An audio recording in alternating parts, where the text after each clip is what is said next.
Hello friends, चलिए course के पहली स्ट्रैटेजी के ऊपर बात करते हैं और ऑप्शन स्ट्रैटेजी की पहली लेक्चर को आगे बढ़ाते हैं। देखिए, जो पहला लेक्चर यहाँ पर मैं आपके साथ शेयर करने वाला हूँ आज, वो है बाय कॉल के ऊपर। देखिए, जो ये बाय कॉल होती है, ये बहुत ही आप सुनेंगे कि आप पुट बाय कर लीजिए या कॉल बाय कर लीजिए। ये वर्ड्स आपके सामने बहुत ज़्यादा जो है यूज़ होते हैं। तो देखिए, जो मैंने बेसिक इंट्रोडक्टरी वीडियो आपके लिए यहाँ पर डाली थी ऑप्शन चेन के थ्रू, वो वीडियो आप प्लीज़ अच्छे से देख लीजिएगा। और अगर मैं मानता हूँ कि आपने वो अब देख ली है, तो आपको ये पता लग चुका होगा कि कॉल बाय करना क्या होता है, पुट बाय करना क्या होता है, यहाँ पर कॉल सेल करना क्या होता है और कॉल या आप पुट सेल करना क्या होता है। तो आपको ये पता लग चुके होंगे, राइट। तो चलिए आप और मैं अब आगे इसको बढ़ाते हैं।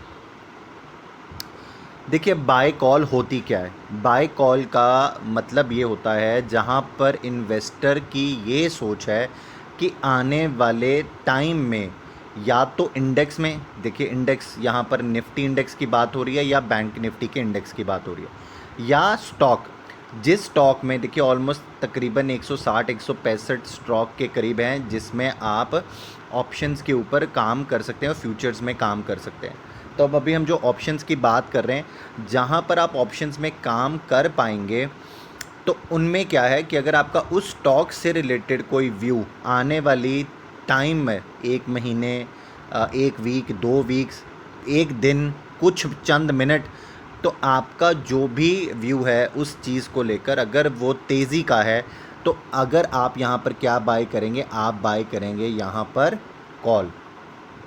अब देखिए, इसको इस स्ट्रैटेजी में लोग काम क्यों कर पाते हैं, मैं आपसे इसके ऊपर बात करना चाहूँगा। देखिए, इसके ऊपर लोग काम इसलिए भी करते हैं कि अगर मुझे एग्ज़ाम्पल के तौर पर मैं आपको समझाना चाहूँ कि मुझे अगर HDFC बैंक का शेयर ख़रीदना है, तो मैं आपको उसका प्रेजेंट रेट बता देता हूँ। जैसे अभी हम लेके चलते हैं कि उसका रेट जो है वो 1100 रुपये के आसपास है, और अगर आपको इसके यहाँ पर 505 स्टॉक्स ख़रीदने पड़ जाएं, तो तकरीबन आपकी जेब में से 5 लाख रुपए के ऊपर की अमाउंट जो है वो आपकी जेब में से निकलेगी। आप समझ रहे मेरी बात। आपको अगर ये कैश में स्टॉक होल्ड करना है और अगर आपको इसको लेना है स्टॉक को रखने के लिए, तो आपको तकरीबन इतने पैसे देने पड़ेंगे। या आप अगर इसका फ्यूचर का यही वाला लॉट बाय करते हैं, तो आपको एक इसमें अमाउंट जो है होल्ड करने के लिए 1.5 से 2 लाख रुपए की तब भी देनी पड़ेगी। अब जिसके पास इतने पैसे नहीं हैं या वो भी इतने पैसे नहीं लगाना चाहता, तो वो क्या करते हैं, वो बाय करते हैं कि अगर उनकी सोच, उनको लगता है कि अभी स्टॉक जो है वो 1100 रुपये पर है और आने वाले एक वीक में या एक महीने के अंदर इसमें स्टॉक में तेज़ी आकर ये स्टॉक 1140 रुपये का हो जाएगा, तो वो 1140 की स्ट्राइक, जो भी उसका प्रीमियम होगा वो पे करेंगे। पे करने के बाद उनको उसका 505 शेयर्स का पूरा राइट मिल जाएगा, राइट। और जब वो मिल जाएगा, तो अब उसके पीछे का जो आपने प्रीमियम पे किया है, वो 10 रुपये है, 20 रुपये है, 30 रुपये है, 40 रुपये है, 50 रुपये, जो भी है उस टाइम पर आप जो पे करेंगे इनटू अगर आप जितने आपने शेयर खरीदे हैं। जैसे कि अगर इसका प्रीमियम वहाँ पर मैं मान के चलता हूँ 50 रुपये था और आपने 505 शेयर का लॉट जो आप खरीद रहे, तो तकरीबन आपका 25,000 रुपये के करीब का पैसा जो है वो लग जाएगा। अगर 25,000 रुपया लग कर आपको इसका मुकम्मल यहाँ पर आपको पैसे मिल जाते हैं, आपको ऑर्डर पूरा मिल जाता है, तो आप इसको होल्ड कर पाएंगे। अब देखिए, बाय कॉल की स्ट्रैटेजी में होता क्या है, चलिए मैं अब आपको आगे लेके चलता हूँ। देखिए, इन्वेस्टर का जो व्यू होता है यहाँ पर, वो होता है बुलिश, या वो स्टॉक के ऊपर या वो इंडेक्स के ऊपर, जैसे भी हम बात कर रहे थे। अब इसमें रिस्क की बात भी करते हैं, इसको आप इग्नोर नहीं कर सकते। क्यों? क्योंकि यहाँ पर जो रिस्क है, देखिए यहाँ पर लिखा तो मैं यही दूंगा कि लिमिटेड रिस्क है। अब लिमिटेड रिस्क से मेरा क्या मतलब है, आपने जितने की चीज़ खरीदी है, आपका रिस्क जो है वो उतने ही पैसे का है। मतलब अगर कहीं पर अगर ये स्टॉक जो मैं अभी आपसे बात कर रहा था जिस तरीके से कि 1100 पे HDFC बैंक है, 1140 कि आपने इसकी जो है कॉल बाय कर ली, ये 1140 पर जाता ही नहीं है पूरे महीने। तो जो आपका रिस्क होगा वो 50 रुपये इंटू जो आपने 25,000 रुपया लगाया है, इससे ज़्यादा का लॉस आपको नहीं होगा पूरे महीने में। आप कभी भी इसमें से निकल सकते हैं जब अगर ये कम की तरफ हो रही है। आपका स्टॉप लॉस हो सकता है 5 रुपये, 10 रुपये, 20 रुपये, जहाँ पर भी आप अपना स्टॉप लॉस रखें। बट आपका जो लिमिटेड लॉस होगा वो होगा यहाँ तक कि जितने आपने पैसे भरे हैं 25,000 रुपये उस ऑर्डर को बाय करने के लिए। ये बेशक इंडेक्स में कर लीजिए या किसी स्टॉक में कर लीजिए, राइट। चलिए आगे चलते हैं हम। अब जो इसमें रिवॉर्ड है, रिवॉर्ड कैसा है? रिवॉर्ड है अनलिमिटेड। अब अनलिमिटेड का क्या मतलब है मैं आपको वो समझाता हूँ। अब देखिए यहाँ पर आपने स्टॉक की बात करी हमने कि हमने स्टॉक जो है जी 1100 रुपये पे देख रहे थे, हमने 1140 की स्ट्राइक जो है वो ख़रीद ली और कॉल ख़रीद ली हमने यहाँ पर। अब जब हमने ये ख़रीदी है, हमारा व्यू जो है वो तेज़ी की तरफ है। और अगर आप सोचें कि आपके महीने से 15 दिन में आपने अगर एग्ज़ाम्पल लेके चलें कि 1 अगस्त को, एग्ज़ाम्पल ले रहा हूँ, 1 अगस्त को अगर इसका भाव ये था और 15 अगस्त को अब जो भाव है, 15 अगस्त का जो भाव हो वो 1140 हो जाए, तो आपका जो 50 रुपये का लिया हुआ कॉल है, ये मैं आपको बता दूं, ये आराम से 80 रुपये के पास पहुंच जाएगा। अगर ये आराम से अपने 80 रुपये के पास पहुंच जाएगा तो इसमें आपने जहां पर भी अपना रिस्क टू रिवॉर्ड सोच रखा है, अगर आप इसको उस टाइम पर भी निकालेंगे तो 30 इंटू 505 का जो उसका लॉट साइज़ है, आपको 15,000 रुपये का मुनाफा हो जाएगा। अगर ये वहाँ तक नहीं जाता है तो आपको लिमिटेड लॉस होगा। तो यहाँ पर अनलिमिटेड का मतलब ये है कि ये जितना भी ऊपर जा सकता है। अब जैसे अब 1180 चला जाए तो आपकी तो इसके कॉल से तो ऊपर है। तो यहाँ पर जो 80 का भाव मैं आपको बता रहा था, ये तकरीबन अगर 15 अगस्त के आसपास ये भाव चला जाता है, 80 रुपये बढ़ जाता है ये स्टॉक, तो जो ये 50 रुपये का भाव है इसको 110 रुपये होने में ज़्यादा टाइम नहीं लगेगा। ये बहुत तेज़ी से ऊपर जाएगा क्योंकि ये अभी इसकी इनिशियल स्टेज है। समझ रहे हैं मेरी बात? इनिशियल स्टेज है, ये इसका जवानी का टाइम है। मैंने आपको जिस तरीके से इंट्रोडक्टरी वीडियो में समझाया था कि 3 फेज़ होते हैं किसी भी ऑप्शन के, एक उसका बर्थ का टाइम, एक उसका जवानी का टाइम, एक उसका एंड का टाइम। तो उसको प्लीज़ मत भूलिएगा। आपको कब स्ट्रैटेजी में आना है, किस स्ट्रैटेजी में निकल जाना है, तो देखिए मैं आपको बताना चाहूँगा, अगर आप कहीं ना कहीं कॉल ख़रीद रहे हैं, ये मेरा अपना व्यू है, व्यक्तिगत व्यू है, और आप स्टॉक में कहीं पे भी काम कर रहे हैं, पहले ध्यान से सुन लीजिएगा कि अगर आप स्टॉक में काम कर रहे हैं, आप किसी भी शेयर का स्टॉक ख़रीदने वाले हैं, तो आपको जो उस अगले महीने की, जैसे अब किसी भी सितंबर में या अगस्त में कहीं पे किसी भी महीने में बैठे हैं, आपको जो कॉल ख़रीदनी है वो आपको 9 तारीख के बाद ही करना है काम, अगर आपका लॉन्ग का व्यू बनता है। बट ये मेरा अपना व्यक्तिगत व्यू, इस टाइम तक इसके प्रीमियम जो है वो एडजस्ट हो चुके हैं। पर अगर आपको दिख रहा है कि स्टॉक में कोई ऐसा पैटर्न है, जैसे मैं आपको पैटर्न बताना चाहूँगा, अगर स्टॉक में कोई पैटर्न है, जैसे कि हम ये मान के चलते हैं कि ये नॉर्मल पैटर्न है, ठीक है। यहाँ पर अगर आप देखेंगे ये this is a normal pattern, जहाँ पर आप देख रहे हैं कि यहाँ पर हम सपोर्ट और रेजिस्टेंस के आसपास घूम रहे हैं।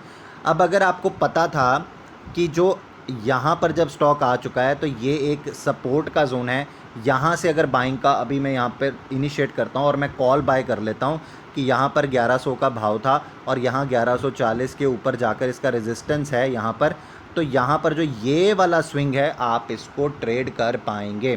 तो इसके लिए आप कॉल को इमीडिएटली भी ख़रीद सकते हैं, मेरी बात समझ रहे हैं आप, इमीडिएटली। बट यहाँ पर मैं आपको सिर्फ इतना बताना चाहूँगा कि यहाँ पर जो लॉस है वो बहुत तेज़ी से होता है इनिशियली, स्टार्टिंग में, अगर ये कॉल जो है ऊपर नहीं जाती। तो इसीलिए मैं आपको बोल रहा हूँ कि अगर आप 9 तारीख के आसपास ख़रीदें और 16 या 17 के आसपास इससे निकल जाएं, तो कॉल ऑप्शन में अच्छा प्रीमियम आपको कमाने का मौका भी मिलता है और आपको लॉस होने की संभावना, कम लॉस होने की संभावना भी रहती है, ताकि आपका स्टॉप लॉस छोटा हो जाता है और आपका टारगेट जो है वो बड़ा हो सकता है। चलिए अब मैं आपको दिखाना चाहूँगा यहाँ पर कि देखिए यहाँ पर एक मैंने एक चार्ट लगाया है, ये चार्ट का ये इलस्ट्रेशन है आपके लिए। ये चार्ट जो मैंने आपके लिए लगाया है, ये मैंने लगाया है जी निफ्टी बैंक का। अगर आप देख रहे हैं कि निफ्टी बैंक जब एक दिन, ये 5 मिनट्स का चार्ट है, निफ्टी बैंक जब एक दिन पहले क्लोज़ होता है तो एक रेंज में रहता है, और जब इससे पहले जब बैंक निफ्टी क्लोज़ हुआ था तो यहाँ पर अगर आप देखेंगे तो एक गैप था, जिसके बाद एक गैप डाउन ओपन हुआ। अब यहाँ पर जब ये गैप डाउन ओपन हुआ तो जिन लोगों ने यहाँ पर कॉल बाय करी होगी और मार्केट अगले दिन खुला ऊपर, और ऊपर भी जाकर फ्लैट ही रहा, बट यहाँ पर ऊपर खुला और यहाँ पर आ गया, तो मैं आपको बताने चाहूँगा कि जिनका भी व्यू यहाँ पर तेज़ी का था और जिन्होंने कॉल बाय करी, तो मैं आपको बताता हूँ, देखिए जिन लोगों ने भी उस दिन यहाँ पर जाते वक्त यहाँ पर कॉल बाय करी, उस टाइम पर जो स्ट्राइकर रेट था, अगर 21,700 रुपये की कॉल बाय करी थी और 500 रुपये का रेट था कॉल का, 25 शेयर्स का लॉट है बैंक निफ्टी का, तो आप देखेंगे जो टोटल इन्वेस्टमेंट हुई होती वो 12,500 की हुई होती। और जो देखेंगे आप ओपनिंग के साथ ही जो हाई यहाँ पर स्टॉक ने, यहाँ पर आपको ऑप्शन ने लगा लिया था, वो 700 रुपये का था, तो 700 रुपये का जो हाई आया, 200 रुपये आपने कमाए। 500 रुपये में ख़रीदी थी, 700 रुपये का भाव आया, अगर आपने बेचा तो 200 रुपये आपने कमाए। तो 200 इंटू एक शेयर के पीछे अगर आपने 200 रुपये कमाए तो 25 शेयर के पीछे आपने 5,000 रुपये कमाए। तो आपकी जो एक्चुअल इन्वेस्टमेंट होती वो होती 12,500 रुपये की। और अगले दिन जब आपका ये मार्केट का व्यू अगर तेज़ी का होता तो यहाँ पर आपको जो है 5,000 रुपया आपको कितनी देर में मिलता, आप वो देख लीजिए। ये 5 मिनट की कैंडल है, तो 5 मैं लगाता हूँ, 5, 10, 15, 20, आधे घंटे में, मैक्सिमम आधे घंटे में जो 700 रुपये का भाव वो आ गया था, तो आपको 5,000 रुपये मिल जाता। तो ये व्यू होता है कॉल ऑप्शन के साथ बाइंग का। अब मैं आपको एक और यहाँ पर एग्जांपल दिखाना चाहूँगा। देखिए यहाँ पर ये स्टॉक है, यहाँ पर बैंक निफ्टी का ही मैंने यहाँ पर चार्ट निकाला हुआ है। तो देखिए बैंक निफ्टी जो है वो अपनी 50 डेज़, ये जो यहाँ पर ये लाइन है, ये 50 डेज़ की एक्सपोनेंशियल मूविंग एवरेज है, 5 मिनट्स का चार्ट है।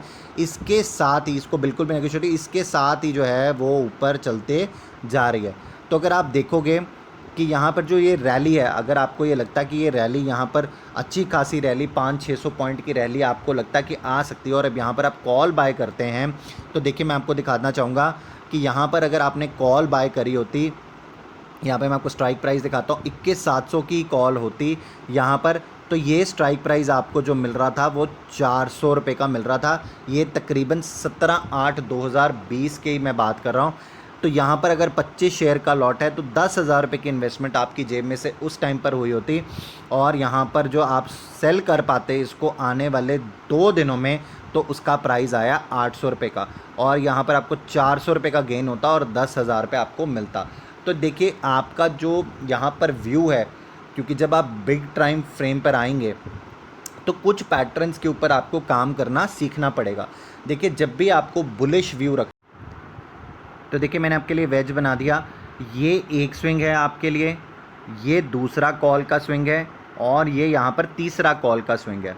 आप समझ रहे हैं, अगर ऐसा पैटर्न आपको स्टॉक में कहीं पे मिल जाए तो आप जो है यहाँ पर आपको स्विंग ट्रेड मिल जाएगा, तो आप अपना लॉन्ग जा सकते हैं। दूसरी चीज़ आपको ये समझना पड़ेगा कि यहाँ पर एक फ्लैग बनता है, एक यहाँ पर ग्रीन कैंडल्स बनी, उसके बाद जो स्टॉक है वो ऐसे ऐसे कर कर अपना चाल चल रहा है, और आपको यहाँ पर एक ऐसे फ्लैग सा पैटर्न दिखेगा। ये फ्लैग पैटर्न बनने का ऊपर की नीचे से अगर यहाँ पर ग्रीन कैंडल्स बनकर ऊपर जा रही है तो यहाँ पर आपको ब्रेकआउट मिलेगा, तो यहाँ पर भी आपका कॉल की बाइंग इनिशिएट हो जाएगी, राइट। तो ये इसको हम बोलते हैं फ्लैग पैटर्न।